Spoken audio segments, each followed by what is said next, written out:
In this YouTube advertising guide, you're going to learn about all the different targeting options, how to create custom remarketing audiences, and which ones you should be using in order to grow your business and channel. Hey, I'm Jason, and if you're looking for the latest in owned and paid media marketing campaign strategies, make sure you hit that subscribe button. So in this video, we're going to go through every single targeting option you have with your YouTube advertising, and then we'll also talk about how to create custom audiences, remarketing audiences, and of course, which ones are best for conversions and growing a YouTube channel. Now, there's two primary ways you can target using YouTube ads. You can target people or you can target content. Now, when it comes to content targeting, that's talking about the actual content that your ads will be showing up on and next to. Whereas people, it's going to be following the actual person who's doing the watching on YouTube. So when we're putting together our campaigns, it's important to note that everything we're talking about is at the ad group level. So this is not going to affect your campaign settings, and it's not going to affect very much the type of ads that you're going to be running. So you can run pretty much any types of YouTube ads with all the targeting that we're going to be talking about. So here's a brief overview. We have all of the people targeting, all of the content targeting, and we will go through the content targeting first. So again, all of the settings in your at the campaign level are irrespective of what we're going to be talking about. Here, we're just focused on these two boxes when you're creating your ad groups. And with a couple of exceptions, you're always going to want to make sure that you have one of these targeting options in each one of your ad groups when you're running YouTube campaigns. Unlike search and display and other things you can do inside of Google Ads, you really need to be granular when it comes to what type of targeting you put in each ad group. And as we go through the different targeting options, you'll see exactly which ones to use and how to separate them out and do your split testing. So first, let's go ahead and go over content targeting. So you have three options here. You can target by keywords, you can target by topics, and then you can target by placements. So let's go ahead and go through keywords first. Now, when it comes to keywords, these are all going to be broad match, which means if you've done search advertising in the past, you'll know that you're able to essentially tell Google, I want to show up when someone types in this exact keyword. This is not how keywords work when it comes to YouTube advertising. So what you want to do is use something called long tail keywords. So instead of targeting something along the lines of mountain biking, you want to target specifically what you want to have your video ad show up for. So instead of just targeting mountain biking, you target mountain biking for beginners or how to start mountain biking. You want to have longer phrases here because the search results and the suggested videos you're going to be shown on are very broad and open. Now, you'll be able to use reporting and of course an analysis in the future to kind of refine which keywords you're targeting, but here you definitely want to make sure that you're using longer string keywords as opposed to just one or two phrases because these are very broad. Now, the next one we have, topics, is also very broad.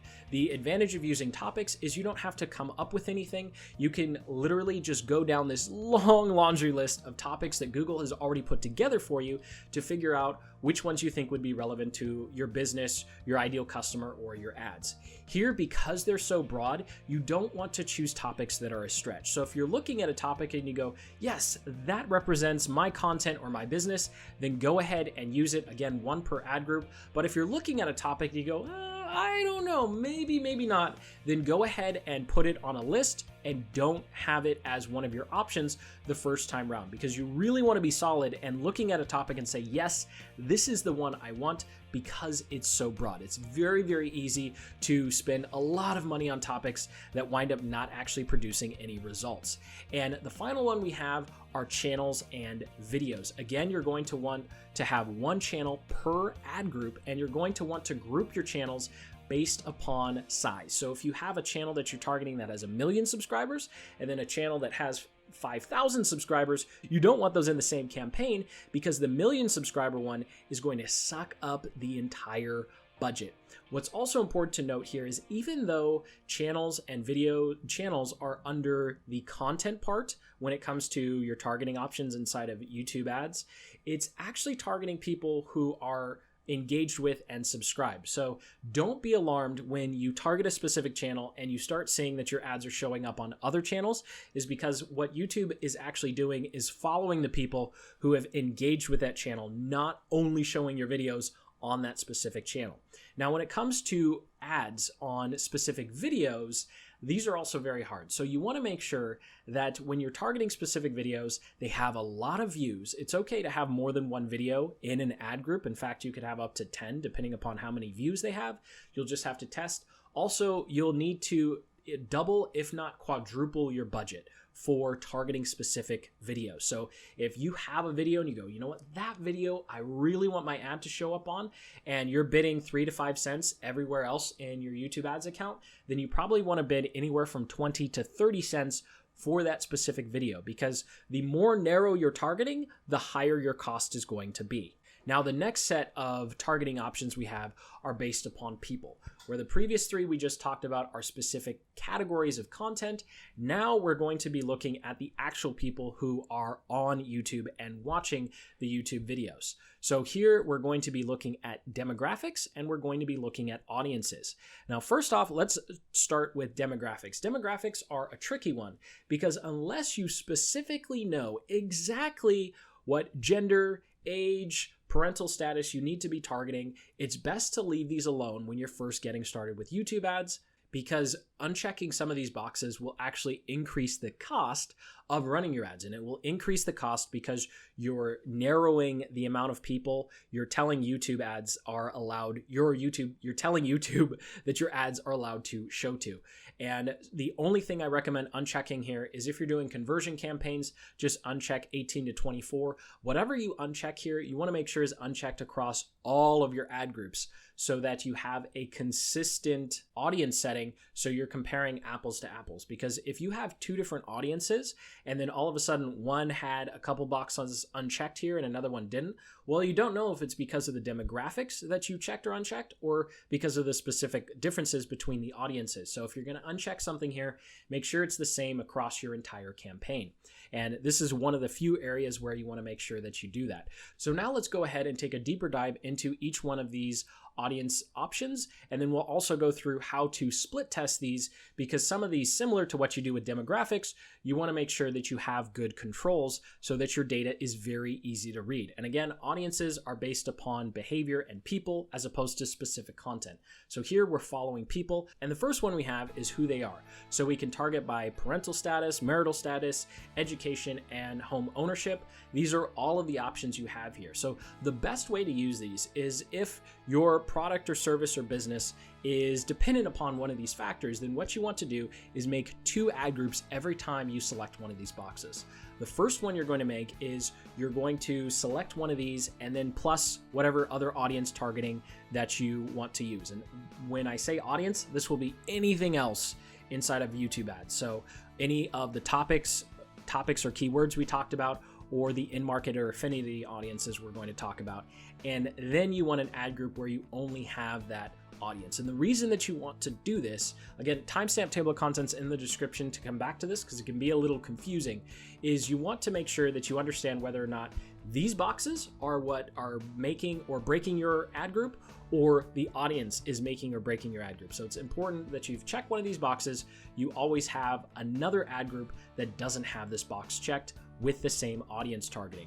And you want to do the same thing with life events. And life events represent audiences that Google is giving their best guess based upon the user's activity. You know, Google's a little creepy. They track everything. And they're saying, you know what, based upon the types of searches, the types of videos, their online behavior recently, they're probably in the market, or they're trying to accomplish this, or they're going through this in their life. And so similar to what you need to do with the previous section that we just talked about of who they are, you need to make sure that you create at least 2 to 3 ad groups for these. So the first one is going to be the life event plus the audience, right? So for example, if we are targeting business creation, we'd have one ad group that we check the box business creation here, and then maybe our affinity audience is business professionals. Then the next ad group, what we would do is we'd have business creation and no other audience targeting in that ad group.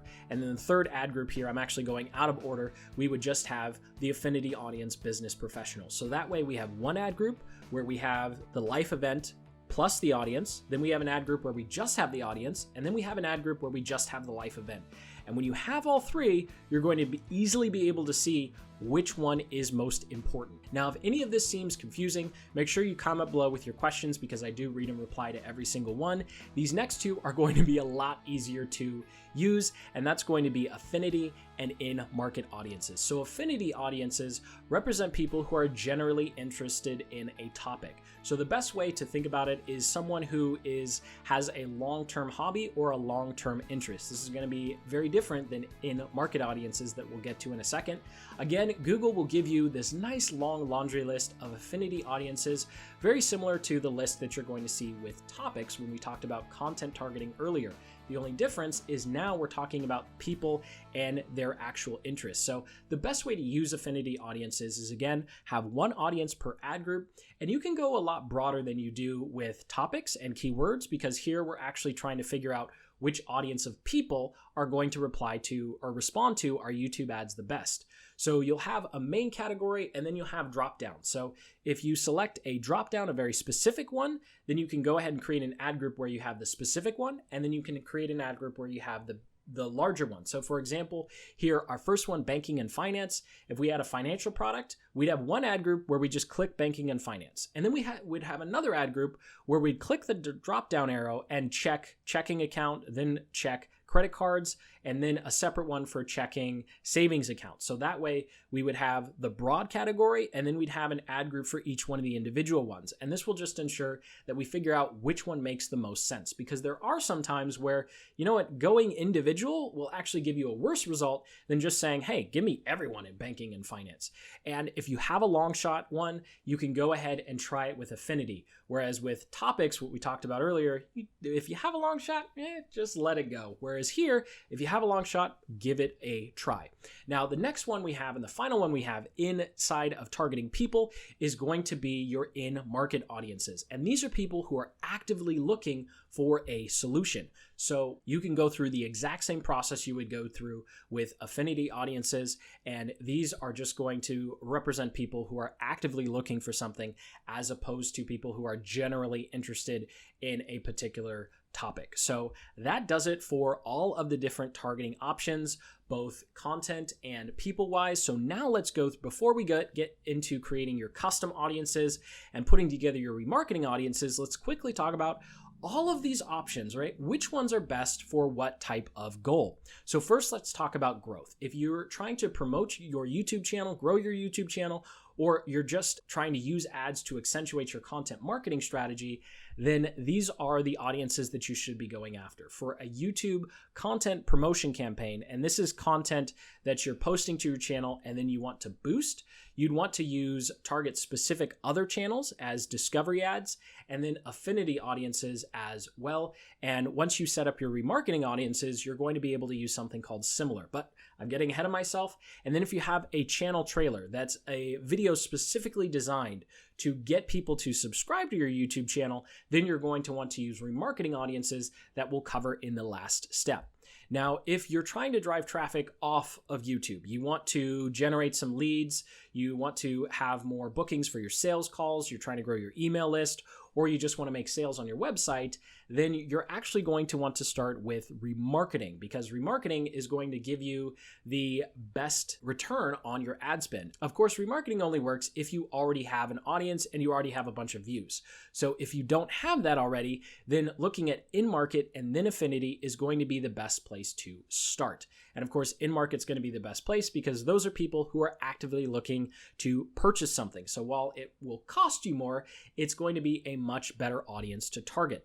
So now let's go ahead and talk about custom targeting. If you're still with me, go ahead and hit that like button, and we're going to now go through how you can actually create custom targeting audiences based upon your previous marketing efforts or based upon what you've learned. So you definitely want to start with everything that we've talked about so far, because here you're actually going to be putting both hands on the steering wheel and really directing Google and YouTube to the specific people that you want to target.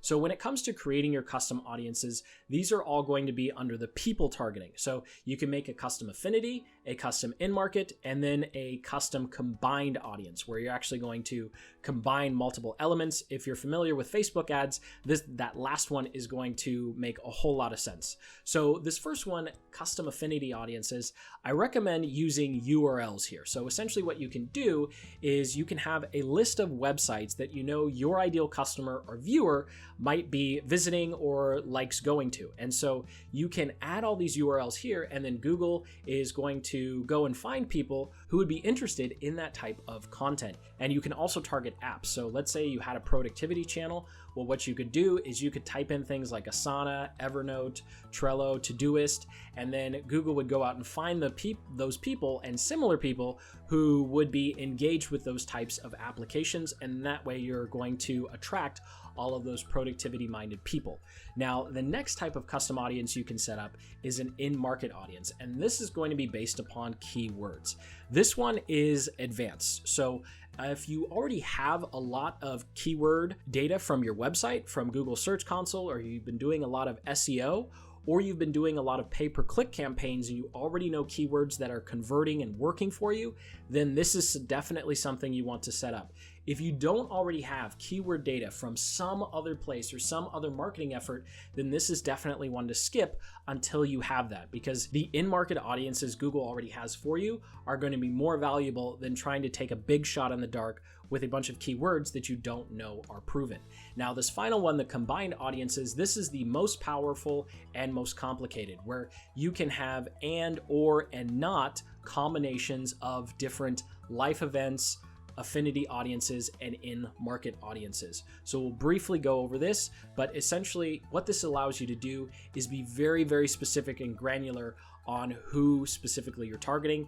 Definitely expect your views and impressions to be a lot lower if you go this route, and your cost per view to be a lot higher because you're being very specific with who you're targeting. This works excellent after you've done a couple months of advertising and testing using the basic audiences Google provides you.